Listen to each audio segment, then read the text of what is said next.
Isn't that a strawberry? I got a strawberry. 2 that are already here. Strawberry. Is it so good? Yeah. See, I'm gonna pick this one. It's a little womper jotted there, but it looks so good. Mom, I can pick this one. Oh. Hey guys, and welcome back to the Heart of Home. It has been about a month since I've recorded a video, but to be fair, my family comes first, obviously, and it has been one heck of a month for our family. We have withstood damage to both of our family vehicles, both not at our own doing. Our son broke his arm, as you could see earlier in this video, so we had surgery for that. It's just been crazy. It's been a really crazy month, but despite all of the unforeseen and undesirable circumstances. And my mom's car is at the car shop, so It it can is. get fixed in a little bit. Yeah, it's still at the car shop, and we're praying for the Lord to give us another family vehicle. Yes. But we have a thriving garden right now, don't we? Yes, and we have a van that I really love. We do have a rental van right now. The garden is popping off, and even Caleb was like, wow, babe, when did you plant all these things? And I was like, well, I was very strategic on when I started these seeds and when I sowed them in the soil, when I started them inside and transplanted them. And I did it all right underneath his nose, apparently, because he had no idea until he came out here and saw this. I mean, everything is taking off, and I want to show what I have going in the garden for this 2026 season with you guys. It is June 1st. I don't know when this video is going to be posted, but I do know that in these garden tours that there is lots of information, and so maybe grab a coffee, grab a tea, maybe get your breakfast, sit down with the kids, fold laundry, and just hang out with us in the garden. Maybe take some notes. I will say, as I go grab my coffee, I always tell people, maybe you're watching this maybe you're watching this in the winter, which is what I encourage people to do, because then you have more time to actually prepare seeds or plants that you want to plant in your garden. Because honestly, by the time you're watching this video, there is some stuff that you could sow as a fall crop, but there's some longer season crops that you really just can't start in mid-June, that I started earlier. So don't be discouraged, but save this for your to watch later. You should also note, we look like a hot mess, don't we? Because we were not planning on filming this video this morning, but it is so beautiful out today, isn't it? It's so beautiful. Look at those plants. They're going so big. They're going so big, aren't they? We'll go show our friends.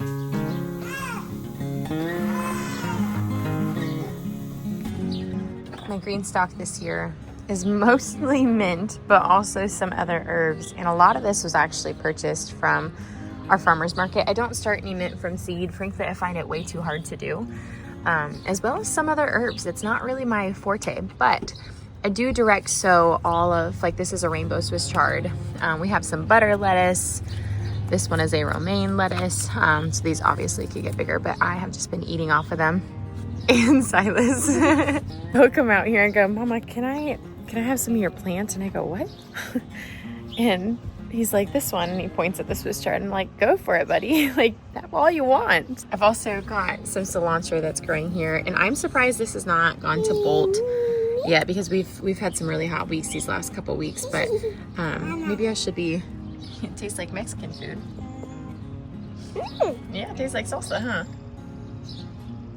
I'll be making some more Mexican dishes here probably this week, so I can use these up. Otherwise, I'll freeze them in olive oil. But you guys know I love my mint. Yes, I have my orange mint. It's somewhere. I think it's over there somewhere. But I do have, there's a margarita mint. There's regular peppermint. I did just buy a spearmint. Are all these mints taste like mint? Yeah, they all taste like mint, honey.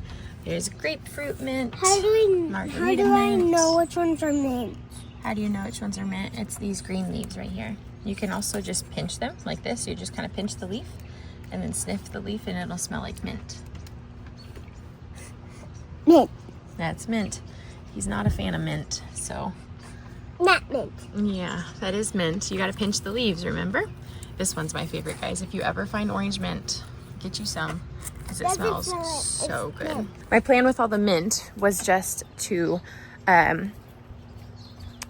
harvest it and dry it for tea. If you guys have been following along, you know that we recently purchased, oh, I got a little bee girl flying around. We recently purchased 4 different plants from Fast Growing Trees. I have a link in the description below if you want to get 20% off. We have 2 peach trees and 2 blueberry bushes, and they're doing wonderfully. I'm really just not sure if I'm gonna be able to record much because motherhood. That's okay. That's okay. I'm gonna share with you guys what I can.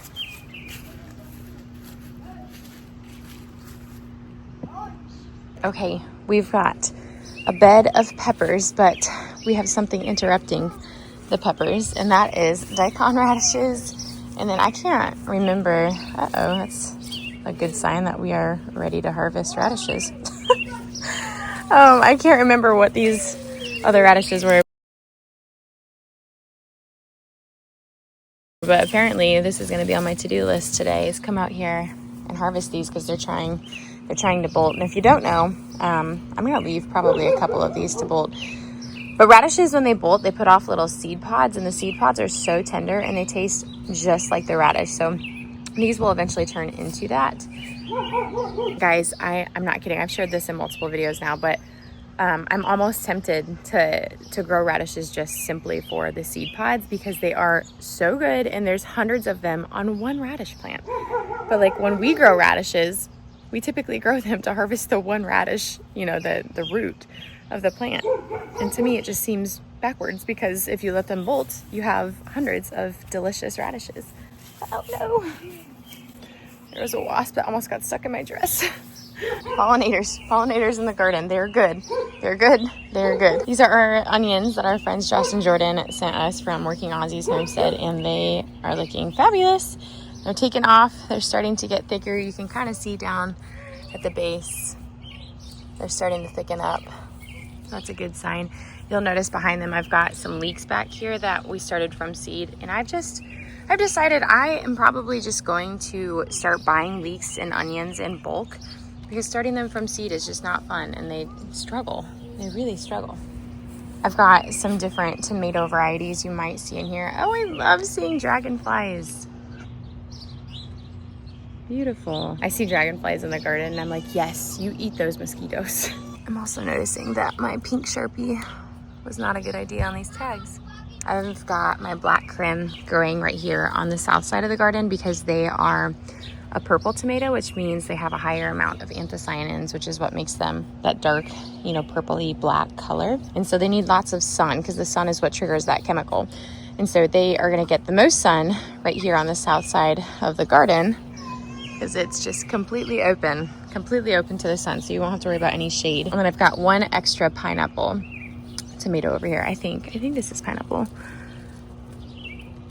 Yep, I had lots of extra tomato plants. My husband actually built this water tank. Some of you may have seen it in the last couple of videos, and it's full. We just had some really good rain, and it is so full right now. I did have him film how he built this, and frankly, I just don't want to put the video together unless people want to see it because there's tons of tutorials out there and everyone does it a little bit differently. But if there's even one person that wants to see how he built this, and he recorded it himself, I'm very proud of him. Please just let me know. Just let me know in the comments if that's something you're interested in, because I'd be happy to put the footage together so that we can bless you in that way of showing you how to build a water tank. I had amaranth over here last year. You can still see it. It's right here. It was hanging here and I had it all tied up and I let the seeds fall. I also had some rogue tomato plants over here that I let take off, and they're coming back as well. But I've got some wild amaranth that is trying to grow. It's a volunteer, and we got creeping Charlie all over the place here. And then look at all these tomatoes, guys. We got squash, but squash hates being transplanted. Another thing, I'm just like, if it grows, it grows. If it doesn't, I don't even know how many volunteer tomato plants are gonna end up over here, but it doesn't hurt. Doesn't hurt to have extra because you just never know what you need. So I sowed, these are snow peas and winter peas. Honestly, I can't tell you the varieties, I don't remember, but they're so general. And we finally have a bloom. But yeah, I sowed these probably, oh gosh, maybe in April, the end of April, mid-April. And so it's been about 6 weeks and they look like this. They're probably almost 2.5, 3 feet high. I've got some Swiss chard and some beans. I had to sow some extra beans. I don't know if the squirrels got them or what, but not all of them took off. And so I've got some extra provider bush beans in here. These are from ORGANO Republic. This will be a great spot for them though, because they'll be shaded out by these peas. And then by the time, I don't know if you guys are catching this, but we were just over there. And so that's where the onions and the black krim and the one pineapple tomato, they're planted right now. This is just a cattle panel that we have here. But by the time that these snow peas and peas are done, because they are a cool weather crop, and so come mid-June, they'll probably be done producing. And so I'll rip them out. And by the time that I rip these guys out, these tomatoes should be starting to get to the top of the panel. Now, they are indeterminate, and so the more I pick, the more they grow. But I really don't think they're going to get all the way over. That would be really crazy, though I would not put it past them. That's why I also planted these bush beans here, because they'll get enough sunlight here as well. And then I ordered a bunch of different greens, which it looks like either my dog, if I had to guess, it's Baloo, is jumping up in this bed, which is really unfortunate. But I've got spinach and kale. Apparently, you should never write with a pink Sharpie because it's rubbing off. I can see that one says kale. This one's arugula. Oh yeah, do you guys remember this rocket arugula? I spoke so highly about this stuff last year. It was amazing. It made it through the summer, like the summer heat. It made it through some of our first frosts. It was so resilient, so resilient. So if you are looking for a delicious arugula that doesn't get all bitter in the heat, you guys need to grow. It's right here on the tag. The camera's not wanting to focus. It's rocket arugula. We got giant spinach over here. I'm excited about these if they can survive my dog stomping on them. And I'm a little backwards here, but this is a super sweet 100. So this is gonna be my cherry tomato. It will get really big. I am trying to figure out some different co-planting strategies, not just for soil benefits, which is a lot of those Pinterest charts that you see. A lot of them are co-planting things and they have to do with soil benefits and you know how much this plant eats up nitrogen, how much it gives back to the soil. But I want to find some co-planting partners based off of their growing days to harvest. You know, so kind of like I was just explaining with the snow peas and the winter peas, by the time those are done, the tomatoes will be taking over. And so they can kind of share a space because they won't necessarily be needing the same amount of space at the same time. And so that's what I'm doing here as well. I've got, these are the lemon cucumbers. And then on the other side of this trellis, I've got Armenian cucumbers. And so ideally this will be cucumbers in the earlier part of summer. And then the cherry tomatoes, which, yeah, so I've got a super sweet 100 planted on both sides. And so when they're fully done, the cucumbers will probably get disease like they usually do here in zone 5. But when they're done, I can pull them out and the tomatoes can finally start to really like take over the trellis, because it'll only be 2 different cherry tomato plants on this one trellis, which is totally enough space. And then again, you'll see here, we've got more of those provider bush beans, again from ORGANO Republic. All of these companies that I mentioned, I will have links for if you want to find them. You can see something nibbled off my original bush bean here. And so I planted another one and they're coming up now. I'm actually gonna take this. It's eventually gonna be used for those climbing peas over there, but we're gonna use this to block. Hey, you, move your booty. We're gonna try to block Baloo from jumping up in this bed. See if that works. I just sat my coffee down and I'm seeing I've got another little volunteer tomato plant here, and I don't know what these are. I mean, 2 seasons ago I had those black, what were they, black strawberry cherry tomatoes, and they're really like grape tomatoes, but they sprawled all over the ground over there. But now we've got all this cardboard and tarp laid down because eventually we're gonna lay some brick in here, and we're getting to that. But again, it's been a crazy season already. I always let my volunteers grow because I think it's so fun. And they're super resilient. I mean, a seed that made it through winter out here, those are some great genetics. We've also got my favorite volunteer plants. This is a ground cherry. These are my son's absolute favorite little garden snacks. Another thing that I've always struggled to plant are carrots. We started carrots with a board over them, which seems to be an up and coming technique that a lot of people are using because it traps moisture and it keeps the seeds from being washed out or blown away. And so we tried that technique here, and I don't know. I feel like it's gonna get too hot before they actually develop the carrot. I don't know. I'm kind of hopeless here. And we've got some other weeds to pull out. Some more tomatoes. This is the Jersey Devil tomato. These are my favorite. I need to protect him because my beets are trying to cover him up, but they're getting close to harvesting too. You can kind of see right in there. Got beets. We got Jersey Devil tomatoes, more ground cherries. So we got Jersey Devil. I believe this one, yep, is also Jersey Devil. These are my favorite tomatoes to can. The Jersey Devil tomato, comment, let me know what you think, but is the gardener's absolute secret. This tomato is twice the size of an Amish paste, but is just as fleshy and has very little seeds. And so it's my favorite tomato to can and to do anything as far as like food preservation with. And they are late bloomers, but they are indeterminate. So you can pick them as long as you want, as long as you get them started soon enough. They're prolific. When they come on, which I've got Instagram reels.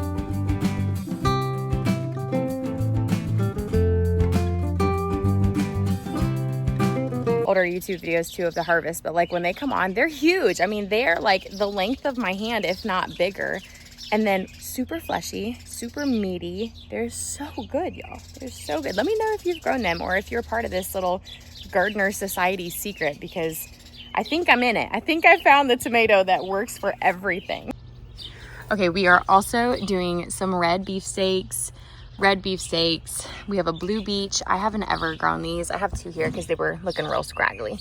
And then another blue beech, and then this one I believe is pineapple too. So we've got, I don't know what happened here. We've got another pineapple here that I need to obviously restring. And I had corn.